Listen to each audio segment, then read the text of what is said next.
Ah. Ah. Ano pa ang bagay sa suka? May oras pa ba ako? Baka bigla na lang ako paalisin dito. Oh, ano pa ang bagay sa suka? Ang ating chorizo longganisa.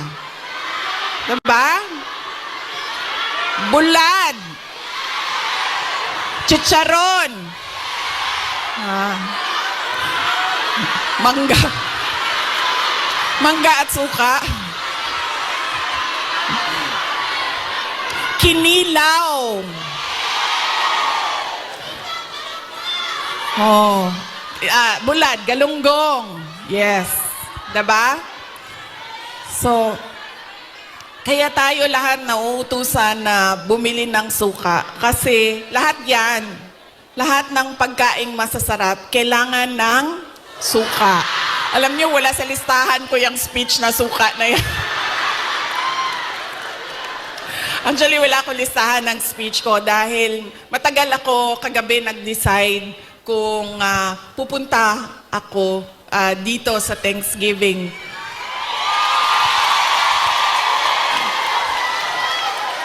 Kaya wala akong listahan ng speech. Pero yes, alam nyo, marami siguro sa inyo ang nautusan na bumili ng suka at mantika. Mantika, suka, ganyan. Noong kayo ay bata pa. Opo. Pero sa amin kasi, sa bahay namin, nag-grocery kasi ang nanay ko. So lahat yang mga gamit sa kusina, binibili na ng nanay ko. Nautusan lang ako lagi doon sa kanto, sa tindahan, bumili ng Coke. Ng Coke.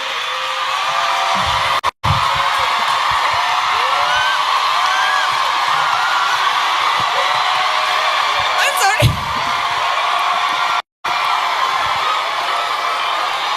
Totoo yan. Hindi joke yan totoo yan. Alam nyo, di ba, tag 5 pesos lang ang Coke noon? 1980s? Or less pa nga ata siguro? 5 pesos?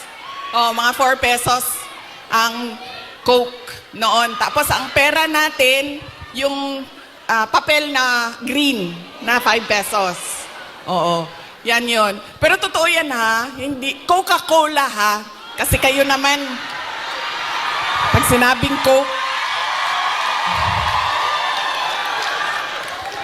tapos wala pang noon, wala pang 1.5, 2 liters. Litro lang yan. Litro lang yan nung kapanahonan natin. So yun. So, saan na tayo? Sa pagpapasalamat. Papasalamat tayo sa PDP. Ating mga kandidato sa PDP. Aabot tayo dyan mamaya. And syempre, kailangan natin magpasalamat kay Pastor Apollo Kibuloy for his generosity. Alam nyo, bumisita ako sa kanya nung siya ay nasa hospital, sa Pasig Hospital. Sabi niya sa akin, kung hindi ako nakulong, kung hindi ako inoppress, pinahirapan, hindi ko maisip na tumakbo para tumulong sa mga nakakulong, sa mga pinapahirapan at sa na-oppress. Sabi niya, tama lang na ganito ang nangyari dahil naliwanagan ako at napaabot sa akin ang mensahe na kailangan kong tumakbo bilang senador para tumulong sa mga nahihirapan at pinapahirapan.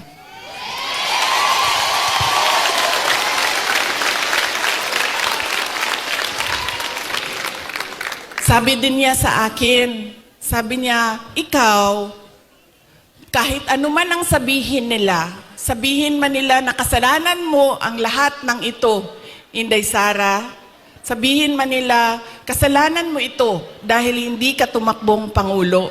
Pero sabi niya, Ayaw na.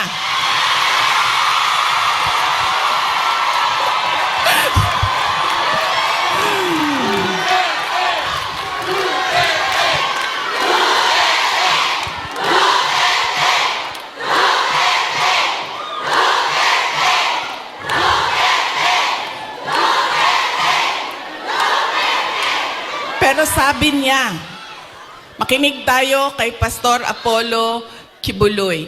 Dahil siya ang araw-araw nagbabasa ng Bible. Siya ang nakakaalam by heart kung ano ang salita ng Diyos. Anong words of God. Sabi niya sa akin, sabi niya, ganitong nangyari sa buhay ko. Sabi niya, Inday Sara, ganyan din nangyari sa buhay mo dahil hindi pwede na ikaw ang mauna at sila ang sumunod. Dahil wala ng katapusan. Dapat sila ang mauna at ikaw ang sumunod.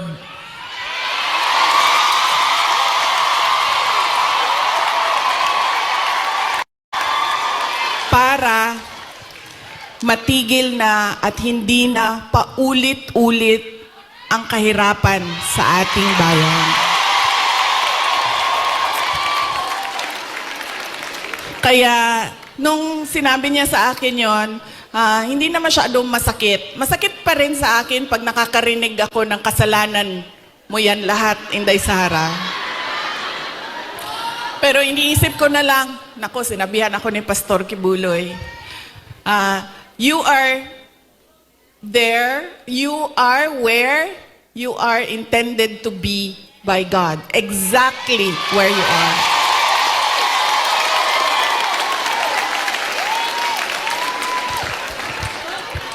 So yaan po, hindi pa ako nangalahati sa pagpapasalamat ko kaya bilis-bilisan natin. Hanggang anong oras ba ako pwede, sir?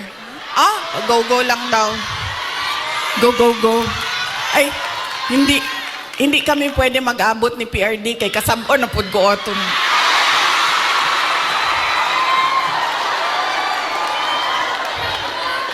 Kibaw mo nang nagsayo ko. Tagalog din. Alam nyo, bakit ako nandito ng maaga? Gumising talaga ako ng maaga. Ang alarm ko, 6:30 a.m., 7 a.m., 7:30 a.m., 8 a.m. 4 yung alarm ko. Para hindi kami mag-abot ni President Rodrigo Duterte. Kasi pagagalitan na naman niya ako sa mga pangyayari. No, hindi naman siya nagagalit. Actually,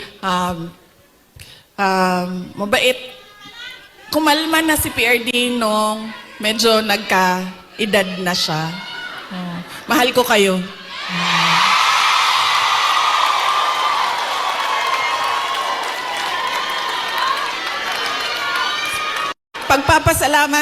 Magpapasalamat din ako. Thank you po ako. Kagabi po, merong mga kababayan natin na nasa hotel. Hotel. Kayo ba yun, ma'am? Opo. Maraming salamat sa pag-welcome ninyo sa amin doon sa hotel. Mahal ko kayo. Maraming salamat. Pero bakit, ma'am, wala kayong dala na roasted goose? I'm sorry, may dala kaming suka. Kayo, walang dalang roasted goose.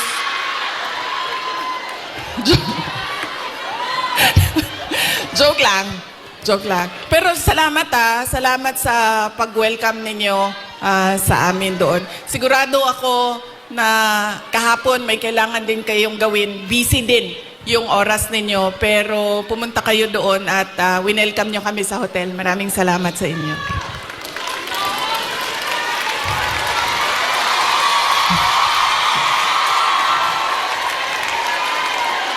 Ang sunod ko po na pagpapasalamat ay personal po sa akin.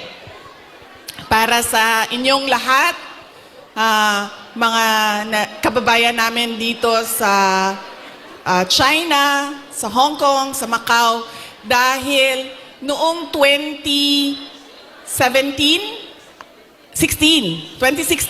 ay nagkita-kita din tayo dito para sa pagpapasalamat, tapang at malasakit at suporta sa administrasyon ni Pangulong Duterte. Kaya papasalamat po ako dahil from 2016 hanggang 2025 ay nandyan pa rin kayo at nandito pa rin kayo para sa bayan. Maraming salamat. Sunod po ay personal pa rin ang pagpapasalamat ko sa inyong lahat, sa tulong ninyo, sa kampanya ninyo, sa suporta ninyo para sa akin at sa boto ninyo noong nakaraang halalan noong 2020.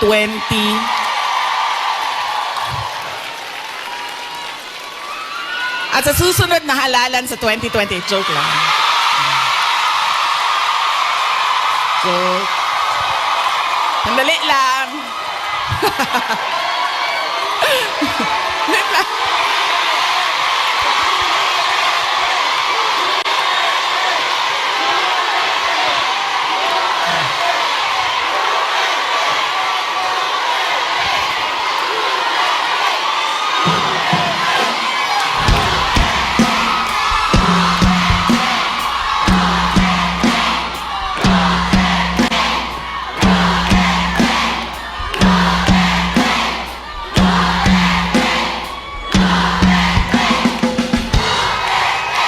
Okay. Papunta na po ang suspension order. Sige. Sige. Maraming salamat sa suporta ninyo noong 2022. Thank you very much sa inyong lahat, mga kababayan.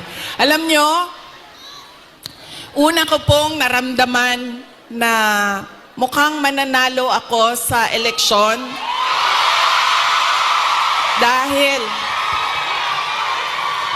dahil nakita ko ang overseas absentee voting results. Una siyang lumabas. So nakita ko na I think 98% lahat